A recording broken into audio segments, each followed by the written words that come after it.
All right, now, so we got a little bit more for you to chew on here, so why don't we go and take a look at these 4 generations of Supra that are over here in matching white. This is amazing. And when you talk about the Supra, how cool is it about all those owners' Supras that are outside?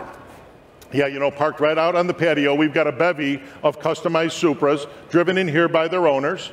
But we like to say Toyota created the ultimate sports car when we designed the Supra. But in this true spirit of SEMA and the aftermarket, they took our ultimate sports car and really made it into a legend. And I guess my question is, can you say icon? Oh, I mean, you couldn't have said it better, Ed. When you talk about icon in the Supra, that's an understatement. Can you believe it's been almost 40 years since this car rolled down the assembly line? And it's been 20 years since it's been on sale in the United States. 20 years. Yeah, you don't have to tell me that. I think about that every single day. Let's take a look at these. If you start right down here at the very first Supra, it was the Celica Supra, rolled off the line in 1979, meant to be a better, faster Celica, and obviously took a lot of style. It was a really cool car and very, very different. In 1982, the second gen debuted with a Lotus tuned suspension, dual overhead cam. The pop-up headlights look so good on these things. If you love the 14-inch Super Mags, I mean, this is a real icon of a car. In 1986 and a half, the Supra became its own name badge away from the Celica. This car right here was a beauty. The target top, first model with the electronic suspension damping, and then the Mark IV. I mean, whew, 1993, this car debuts. Incredible 320 horsepower out of that 2JZ twin turbo Supra. Still maybe my favorite car ever made. 1998 was the last year. The best color they made was the Royal Sapphire Pearl, a true icon car. Really beautiful. I mean, I think nobody can go wrong with that.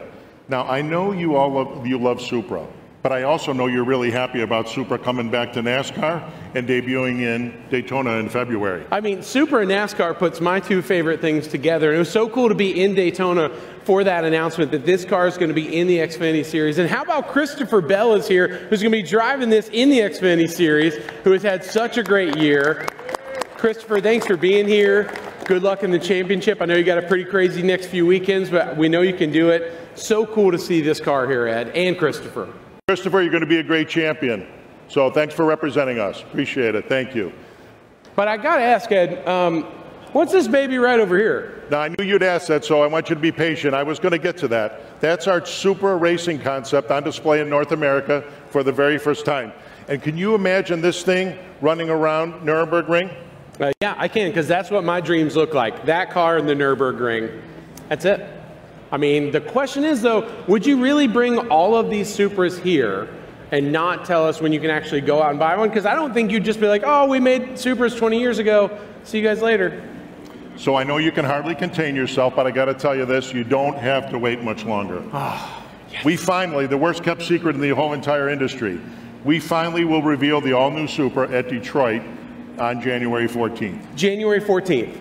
That's amazing. I just checked. I'm totally free that day. I'd love to be there. I figured you'd want to be there. Yes. So, and I bet you might like to get the very first one coming off the assembly line. Is this where you're telling me that I'm going to get the first Supra, Ed? Because I need to sit down. You're not, are you? No. So check this out. Next year, we're going to auction off the very first 5th generation Supra that's ever built. It's not only a one-of-a-kind Supra, but it's also serial number 20201. Numero uno. And the best part, all the proceeds will go to charity. Boy, number one in my heart, too. Can I make the first bid now? Well, first thing you have to do is show up for the auction. Okay. And the other thing you have to do is bring your wallet. Okay. All right?